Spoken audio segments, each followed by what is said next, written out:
name is Joe Bersato. Before I joined the Air Force, I was in high school. Then I graduated from high school. I was going to night school at the University of Utah and working during the day for Salt Lake County. Worked in the sanitation department, emptying people's trash basically. If you were going to school full time, you could get a deferment and you wouldn't be drafted. But if you were going to school part time, then you were eligible for the draft, and that's what happened. 3 days after I turned 19, I got my draft notice. You are hereby ordered to report for the draft to the Army, or you have like 30 days to enlist in one of the military services. Told my parents, I just got my draft order.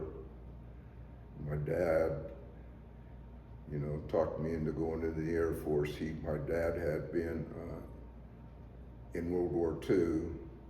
He had been a prisoner of war in Germany, and so he had a lot of knowledge about the military and tried to, influence me what would be best for me and talk me into going into the Air Force.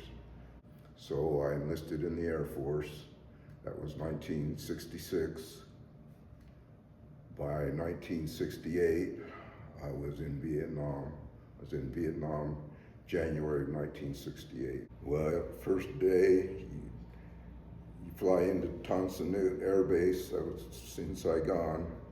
Report in, go through the processing. They give you your orders where you have to wait for a flight to your particular base. Mine was Binh Tui. So you're in a barracks until the next day. You have to report into the airport, tell them you want to go to Binh Tui Air Base and when's the next flight. And in the case of Binh Tui, the pilots didn't like to fly to Binh Tui because it got hit so many times from mortars and rockets, and so you had to fly into Can Tho Army compound, 6 miles from Binh Tui base. So I flew into Can Tho Army compound. You get off the plane. It's a steamy, hot day in January. They told us to go out to the highway. Highway 1 is an infamous highway running through Vietnam. Go out to the highway. Fortunately, it's daylight. There's no problems with the VC at that time. So you go out to the highway on Highway 1, thumb a ride. Trucks were going up and down the highway all the time. Guys would stop and pick you up, say, going to Binh Tui, yep. Get in. They gave us a ride to Binh Tui. Report into the fire station. It's assigned to a crew on the fire department, and you got like 360 days to go.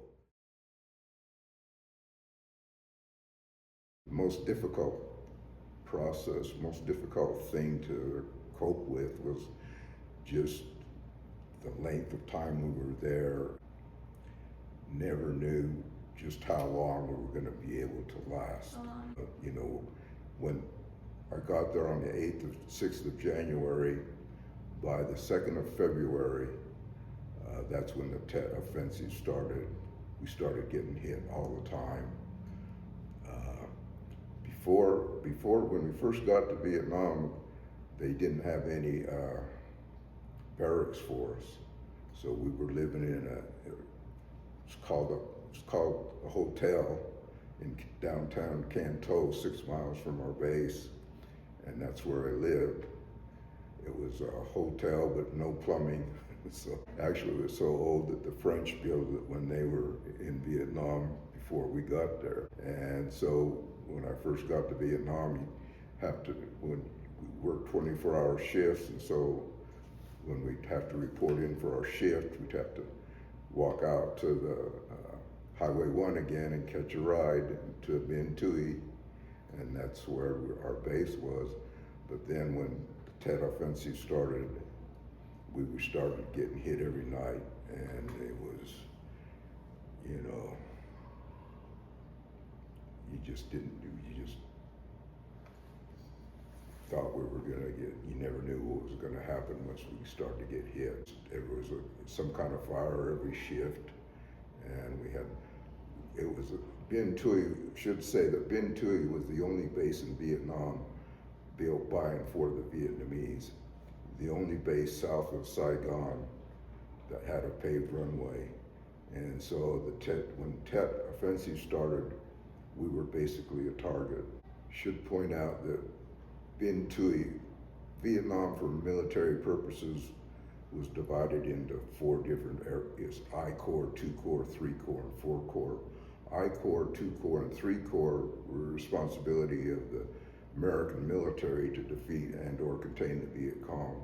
4 Corps area where I was at was the responsibility of the Vietnamese, VNF, Vietnamese Air Force, and Vietnamese Army, Army of the Republic of Vietnam, to defeat and or contain the Viet Cong. So there were some American troops, Army troops there, but they had their own problems to deal with, so it was basically up to Binh Thuy, our base, to defend ourselves. You know, when we would get the intelligence reports every night. There are so many VC, 1,000 meters out, 100,000 VC, 100 meters out. It's a high likelihood you're gonna get hit, high likelihood the base is gonna get overrun. So they put us out on the perimeter road. And they'd have the C-47s overhead, dropping flares. It was just lit up like it was daylight. Had the Navy, there was a Navy yard just down the road from us. Had the Navy, US Navy, American Navy, Seawolf choppers overhead, strafing the area with Viet Cong. Thought the whole war was being fought right there. And it was just basically it. When we get hit, we would have to take turns in the alarm room for the fire station, and the alarm room, the bunk room were upstairs. And so one night we got hit. The weather tower and the air traffic control tower are right next to the fire station, and mortars and rockets hitting in front of the fire station, in the back of the fire station, on the sides of the fire station, the air traffic control tower and the weather tower right next to the fire station. The weather tower took a direct hit, killed the guy in the weather tower. I was upstairs in the alarm room. It was my turn to be in the alarm room, dispatching the trucks to the various emergencies. I thought that next mortar was going to be right on me. I knew it was bad. Never came. So when there would be a lull in the rounds coming in, we'd hurry up, grab the 2-way radio, run downstairs. We had 2 bunkers by the fire station, run into the bunker. So I ran downstairs. There were some guys standing outside the bunker, said the guy in the weather tower took a direct hit. So there were 2 firemen that carried him down, put him in the ambulance, took him to the hospital, but he died. It was pretty much the same, you know. Went to church. You know, some of the guys were still there. The thing that had changed was, you know, some of the guys that were drafted didn't come back. My next door neighbor went in the Marines, didn't come back. Kid that lived up the street from me didn't come back, was drafted. Kid I played baseball with was in the Marines, didn't come back. I went to his funeral. I was a senior in high school. Mm-hmm. And so when I got back, all those guys were gone.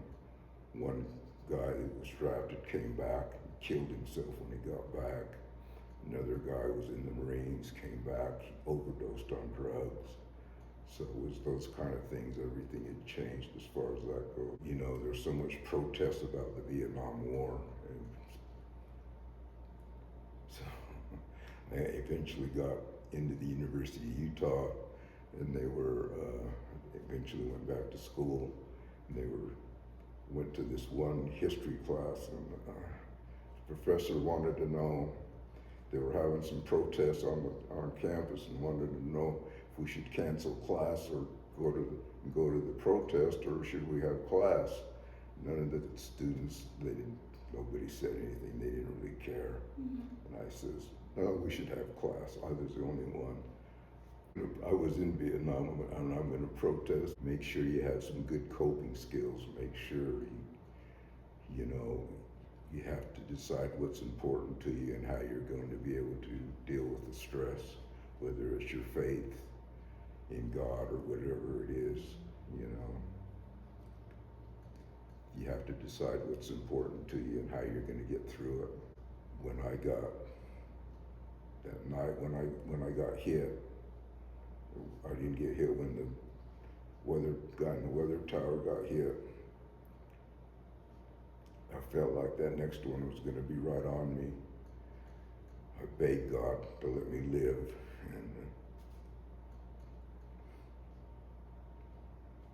so I did. So that's how I coped with it for the most part. So, once I got back, once I got back into college, I was going, a couple of years after I got out of the Air Force, started to have nightmares. And they continued while I was in college. And once I graduated, I got a job at Mental Health in Price in social work. So there was a group of us, we taught ourselves how to do self-hypnosis and meditation. So I used that to process some of the things that happened in Vietnam, and eventually the nightmare stopped. And so it was amazing that it actually worked. The nightmares themselves were awful. I mean, I was right back in Vietnam. I knew I was asleep, but no, I was right there, and I couldn't get out. I had to shake myself out of it to wake up, and it's awful. Yeah. So once I learned how to do the meditation and realized that was helping, that was a big help. It's important to realize that anytime you sign up for the military, the government's not always going to be truthful. The American military lied about Vietnam, Iraq, lied about Afghanistan, and the whole thing with Vietnam was documented about the Gulf of Tonkin incident. That was a lie. That's what President Johnson used the Gulf of Tonkin incident, alleged that boats, North Vietnamese boats attacked our Navy ships in the Gulf of Tonkin. It didn't happen. Many years later, there was the Pentagon Papers released. It was a big scandal and showed that the Johnson administration and the Defense Department had lied about what happened in the Gulf of Tonkin.